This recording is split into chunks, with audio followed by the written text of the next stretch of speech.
For 4 days, the bowl remained empty. It was a simple, celadon-glazed piece of ceramic, chosen by his sister for its understated elegance.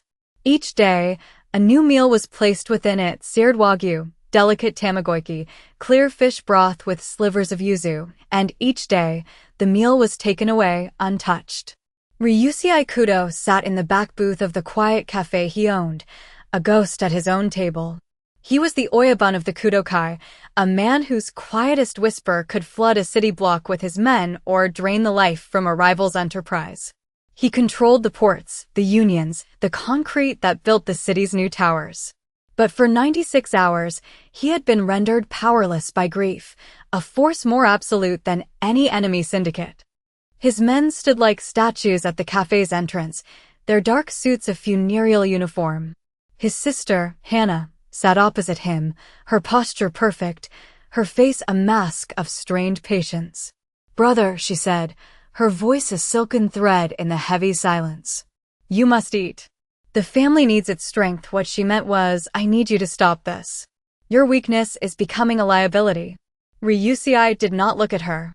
His gaze was fixed on the space just above the bowl, the space where his wife Misaki would have been sitting, laughing about the overpriced coffee.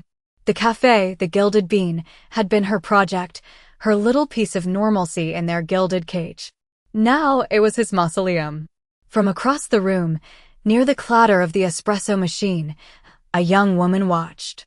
Her name was Anise. She was 18, a new hire, and she was not supposed to be watching. She was supposed to be wiping down counters, refilling sugar shakers, and staying invisible. She wore a simple light pink server's dress, the fabric thin, and a crisp white apron tied neatly at her waist. She had seen the expensive food come and go.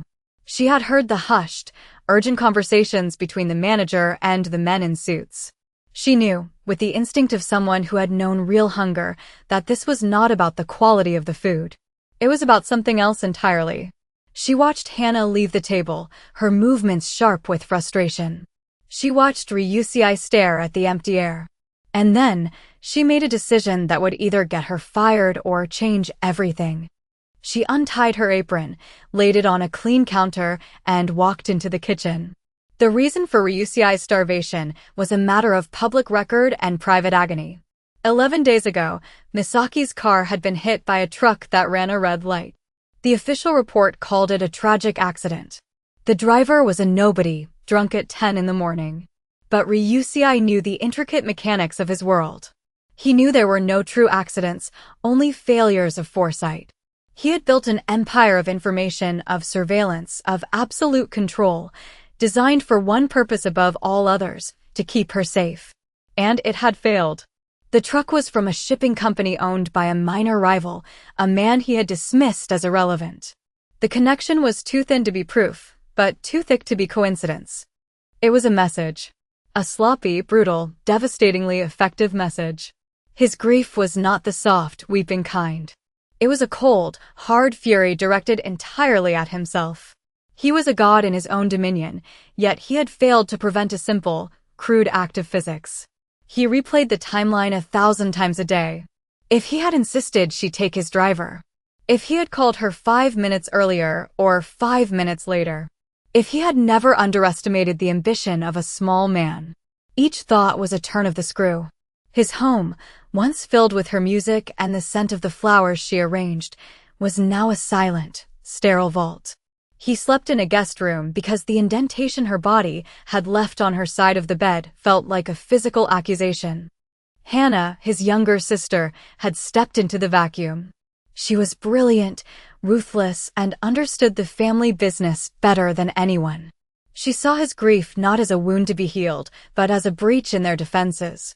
Her love for him was real, but it was braided tightly with a desperate, pragmatic need for survival.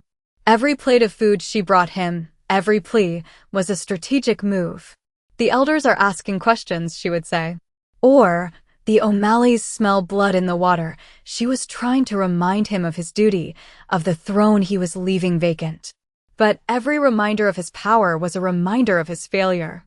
The food she brought was a symbol of his status, complex, expensive, demanding. It was food for a king. But he no longer felt like one. He felt like the man who had let his queen die. In the kitchen, the head chef, Marco, was plating a delicate panna cotta. He saw Anis walk past the dish pit and start pulling vegetables from the walk-in cooler. Carrots, onions, a few stalks of celery. He wiped his hands on his apron, his expression annoyed. Hey, new girl. What do you think you're doing? Anis didn't stop. She moved with a quiet, determined focus. The cooks have been trying for 4 days, Marco continued, his voice low and sharp.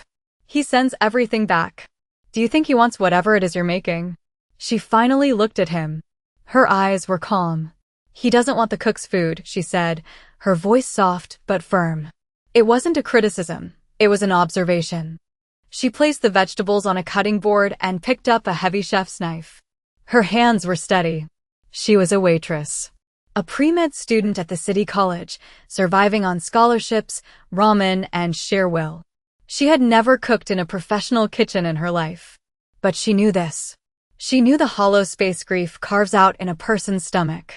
When her own mother had passed 2 years prior, Anis had forgotten what food tasted like for a month. Her grandmother had been the one to break the spell. She hadn't brought fancy dishes or begged her to eat. She had simply placed a bowl of thick, plain beef stew in front of her, the kind of food that doesn't ask you to celebrate or perform. The kind of food that simply says, you are alive. This will keep you that way. Anis began to chop the onions, the rhythm of the knife against the board filling the tense kitchen. She found a cut of beef in the cooler, not a prime cut, but something tough that would soften with time. She browned it in a heavy-bottomed pot, the smell rich and unpretentious. The other kitchen staff stopped what they were doing to watch her. It was an act of profound insubordination. She was a waitress, an outsider, a child. And she was cooking for the oyabun. They expected her to be thrown out. But as the stew simmered, a new scent began to fill the kitchen, displacing the refined aromas of truffle oil and saffron. It was the simple, honest smell of a home. Anis ladled the stew into a plain, heavy ceramic bowl from the staff shelf, not the fine china used for reusei. Steam rose from it, carrying the scent of slow-cooked beef and softened root vegetables. There was no garnish, no artistic drizzle of oil. It was just stew. She picked up the bowl, her hands protected by a folded cloth, and walked out of the kitchen. The hushed atmosphere of the cafe seemed to intensify as she approached the back booth. Every eye was on her, the guards at the door, the manager hovering by the bar, and Hannah, who had just returned to the table. Hannah saw the plain bowl and the girl in the faded pink dress, and her perfectly composed face hardened with contempt. What is this? She demanded, her voice cutting through the silence. Take that back to the kitchen. Anis did not look at Hannah. Her focus was entirely on the man sitting in the booth. She moved past his sister as if she weren't there and gently placed the bowl on the table in front of Ryusei, the spot where every other dish had been rejected. She set a simple, heavy spoon beside it. And then she stepped back, waiting. Not with defiance. Not with hope. Just waiting. A full minute passed. The tick of the large clock on the wall was the only sound. Ryusei's men shifted their weight, their hands inching closer to the jackets of their suits. Hannah's breath was a sharp, angry hiss. She was about to call for security, to have this insolent girl removed. But then, something happened. Ryusei moved. He slowly lifted his head. His eyes, which had been vacant and unfocused for days, blinked and then settled on the bowl. He saw the chunks of carrot, the pieces of potato, the dark, rich broth. He inhaled. The scent was not complex or challenging. It was foundational. It smelled like a memory he couldn't quite place. He looked past the bowl, at the young woman standing a few feet away. He saw her worn-out shoes, the slight tremble in her hands, the quiet dignity in her posture. She was not offering him a tribute. She was offering him sustenance. Without a word, without looking at his sister, Ryusei Kudo picked up the spoon. The food Hannah had brought him was a performance. It was a culinary reminder of his identity, the bluefin sashimi, a testament to his control of the docks. The rare sake, a nod to his heritage and purity of taste. The Kobe beef, a symbol of his wealth and power. Each dish was an argument, a persuasion. Each one said, "Remember who you are. Come back to us." And so he had rejected them all, because he no longer knew who that man was. The man who was supposed to be infallible, who was supposed to be a protector, had failed. He could not eat the food of a king when he felt like a fraud. Anis's stew was an entirely different language. It was anonymous, humble, and deeply sincere. It was not food for the Oyaban. It was food for a man. It asked nothing of him. It did not demand he return to power or reassure his followers. It simply offered warmth and substance, a tether to the physical world he had begun to drift away from. As he brought the first spoonful to his lips, the taste unlocked a memory so vivid it made him pause. He was 20 years old, not a boss, but a low-level enforcer, living in a tiny apartment with Misaki. He had just come home after a brutal night, a deal gone wrong that had left him with a split lip and a bruised ego. He had felt like a failure then, too. Misaki hadn't said much. She had taken his face in her hands, cleaned the cut on his lip, and then disappeared into their small kitchen. She had returned with a bowl of stew, almost identical to this one. She had made it from cheap ingredients and leftovers, but it had tasted like salvation. "Even strong men need to eat," she had whispered, pushing the bowl toward him. He looked up from the stew in front of him, back into the present. He saw Anis, still standing there, a girl he had never seen before, who had somehow channeled the ghost of his wife's kindness. She couldn't have known. It was a coincidence, an accident of empathy. But in Ryusui's world, there were no coincidences. He ate every last bit, the scrape of his spoon against the ceramic the only sound. Hannah watched, her face a storm of conflicting emotions, relief that he was eating, fury that this girl had succeeded, and a cold, sharp calculation as she realized this stranger now held a piece of leverage she did not. Ryusui placed the spoon down gently beside the empty bowl. The small, distinct sound broke the spell in the cafe. For the first time in days, the silence felt less like a wait and more like a space waiting to be filled. He looked directly at Anis, his gaze sharp and assessing, the fog of his grief finally receding. The eyes that met hers were not cruel, but they held an unnerving intensity, the look of a man who sees everything. He didn't smile. He didn't thank her. He simply acknowledged her existence with his full attention, and in his world, that was more significant than any polite phrase. "What is your name?" he asked. His voice was rough from disuse, a low baritone that seemed to vibrate in the air. "Anis," she replied, her own voice barely a whisper, yet it carried in the stillness. He gave a slow, deliberate nod, committing the name to memory. Then, he turned his head and looked at his sister. The shift was immediate. The brief moment of human connection vanished, replaced by the cool, unquestionable authority of the Oyaban. "Leave us," he said. The words were quiet, but they were not a request. Hannah froze. She, his sister, his second in command, was being dismissed in favor of a waitress. A wave of humiliation and anger washed over her face before being suppressed behind her mask of perfect composure. "Brother, I don't think now." He did not raise his voice. He didn't need to. The single word was a steel door slamming shut. Without another word, Hannah stood, her back ramrod straight. She gave Anis a look of pure, unadulterated poison before turning and walking out of the cafe, her heels clicking like gunshots on the polished floor. Now they were alone in the vast, empty room, save for the silent guards at the door. Anis stood by the table, unsure of what to do. The dynamic between them was strange and unsettling. He was a figure of immense power, a man whispered about in fear, but she was the one who had just watched him eat from a bowl she had prepared. She had seen a crack in his armor. The silence stretched, no longer empty, but charged with unspoken meaning. If you've ever felt a grief so deep it stole your hunger, let me know where you're watching from in the comments. This next part is for you. Ryusui studied Anis for a long moment, taking in the frayed hem of her pink dress and the resolute set of her jaw. He saw not just a girl, but a specific kind of strength, the quiet, stubborn resilience of someone who had weathered storms of her own. He had made a decision in the time it took him to finish the stew. The old ways were not working. His sister's strategic care felt like a cage. His chef's elaborate meals felt like a mockery. This girl, this complete stranger, had given him something real. He gestured to the chair opposite him, the one Hannah had just vacated. Hesitantly, Anis sat down, perching on the edge of the leather seat. "You are a student," he stated. It wasn't a question. He already knew. His organization had run a cursory background check on every employee of the cafe the day he bought it for Misaki. He knew she was at City College, studying biology. He knew her financial aid was precarious. "Yes," she said. "I will pay for your education," Ryusei said, his tone flat and transactional. "All of it. And you will receive a monthly salary, 5 times what you make here." Anis's eyes widened. It was a life-changing amount of money. It was the answer to prayers she had been too tired to even utter. It was freedom from the constant, gnawing anxiety about rent and tuition. But she knew, with absolute certainty, that it was not free. She waited for the other shoe to drop. "In return," he continued, "you will cook for me.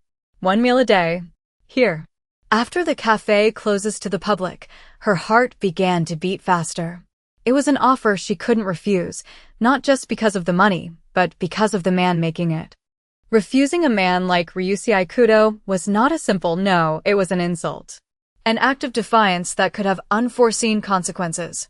Yet accepting meant stepping willingly into his world, a world of shadows, violence, and unspoken rules. She would no longer be just a waitress. She would be his. In some small, specific way. She looked at his hands, which were resting on the table.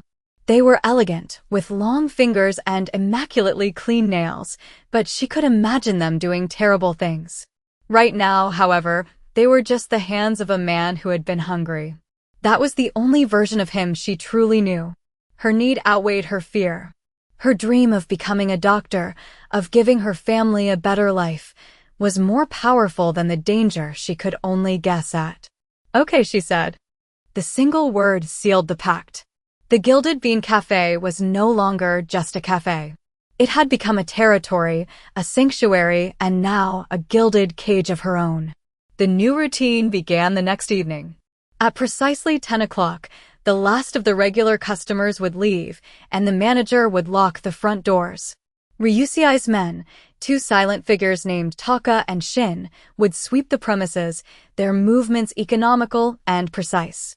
They would secure the entrances, check the sight lines from the street, and then melt back into the shadows, becoming part of the cafe's architecture. The bustling public space would transform into a silent, private chamber.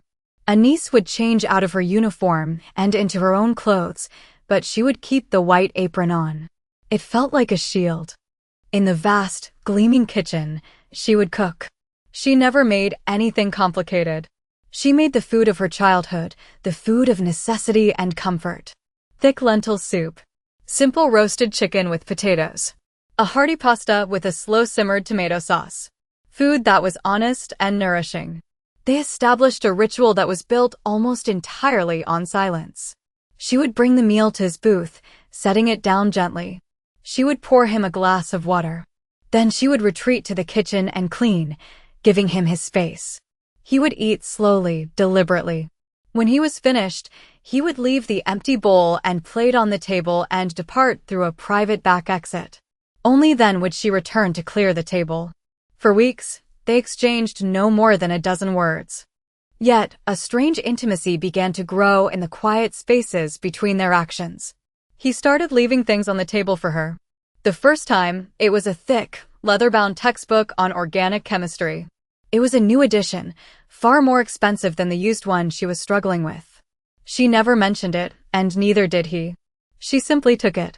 The next week, it was a small, potted orchid, its blooms a deep, velvety purple. It was for the counter in the kitchen, he had implied with its placement. In return, she began leaving something for him. A small slice of apple cake she had baked. A thermos of hot tea to take with him into the cold night. They were small, silent gestures. Gifts of recognition. He was no longer just the terrifying Oyabun. He was the man who liked her lemon cookies. And she was no longer just an employee. She was the person who knew he preferred his soup very hot. From a distance, Hannah watched this quiet domesticity with a growing sense of alarm. She saw her brother's fortress of grief being dismantled, not by a show of strength, but by a girl with a soup bowl. She saw this tenderness not as healing, but as a fatal vulnerability, an infection in the system. And so, she began to do what she did best. She had a niece investigated, not just a cursory background check, but a deep, invasive dive into her entire life. Hannah's investigators were ruthlessly efficient. They unearthed every vulnerability in a niece's life with surgical precision. They found her apartment, a small two-bedroom in a rough neighborhood she shared with her younger brother, Samuel. They found Samuel's medical records, a chronic respiratory condition that required expensive medication and regular doctor's visits. They found the mountain of hospital bills that a niece's salary, even her new, inflated one, could barely touch. Hannah had found the leverage point. She understood that a direct confrontation with Ryusei would be a catastrophic mistake. He would see it as a challenge to his authority and would defend a niece simply on principle. The attack had to be indirect. It had to come from the outside, looking like the random chaos of the world Ryusei was supposed to command. She made a single, untraceable phone call to a subordinate clan, one that owed the Kudokai a favor. She didn't give an order. She simply made an observation. She noted that a rival gang had been getting bold, selling their narcotics on a corner 3 blocks from Anissa's apartment. She suggested that such disrespect needed to be addressed. Publicly. Violently. 2 nights later, the corner erupted. A dispute over territory escalated into a full-blown firefight. Stray bullets shattered the window of the bodega on the ground floor of Anissa's building. 2 people were killed. It had nothing to do with Anise, and yet it had everything to do with her. The violence was a message delivered not to her, but to Ryusei. The message was clear: this is the world you live in. When you bring an outsider into it, you paint a target on their back. Her weakness is now your weakness. Ryusei heard about the incident within minutes. His network was absolute. He knew which crews were involved. And with a sickening certainty, he knew who had lit the fuse. He knew it was Hannah's work. He recognized her style, the elegant, deniable brutality. The tender, fragile space he and Anise had built within the walls of the cafe had been breached. The danger of his life, the very thing he had tried to shield Misaki from, was now seeping into Anissa's world. And it was his fault. He had brought this plague to her doorstep. Make sure you're subscribed, because what Hannah does next changes everything. That night, Anise arrived at the cafe looking pale and unnerved. The lingering glow of police lights had colored her walk to the bus stop. The sounds of sirens were still echoing in her ears. She tried to hide it, to maintain the quiet composure that had become their norm, but her hands trembled slightly as she chopped vegetables in the kitchen. She made a simple chicken soup, the kind of food one makes when the world feels cold and dangerous. She carried the bowl to the booth, her steps less certain than usual. Ryusei was already there, sitting in the shadows. He watched her approach, his face an unreadable mask. He saw the fear she was trying to conceal. He saw the faint, dark circles under her eyes. She placed the bowl of soup in front of him.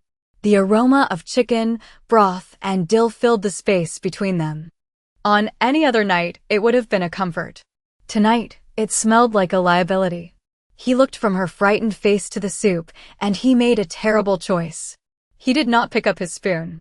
The rejection was a physical blow. Anise flinched. For weeks, this ritual had been their only form of communication. His eating was acceptance, approval, connection. His refusal was a severing. "You cannot come here anymore," he said.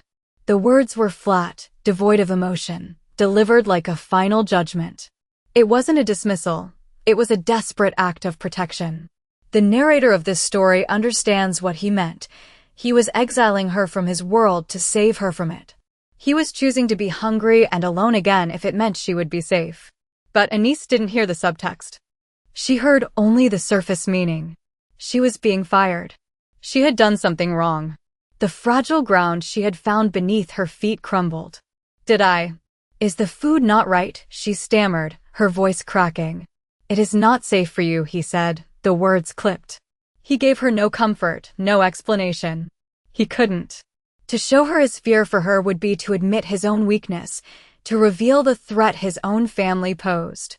Beneath the table, his hand clenched into a fist so tight his knuckles turned white. He slid a thick, white envelope across the table.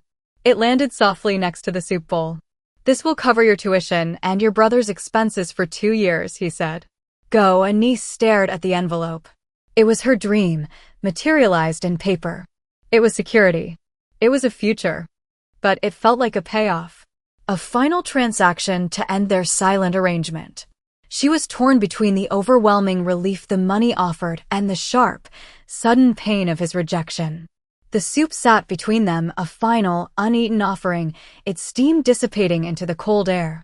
At the far end of the cafe, a door to the back office opened. A figure was silhouetted in the doorway. It was Hannah. A small, triumphant smile played on her lips as she watched the girl's world fall apart. The empire was safe. The weakness had been excised. And Ryusei Kudo was alone once more, hollowed out by a love he could only express through distance.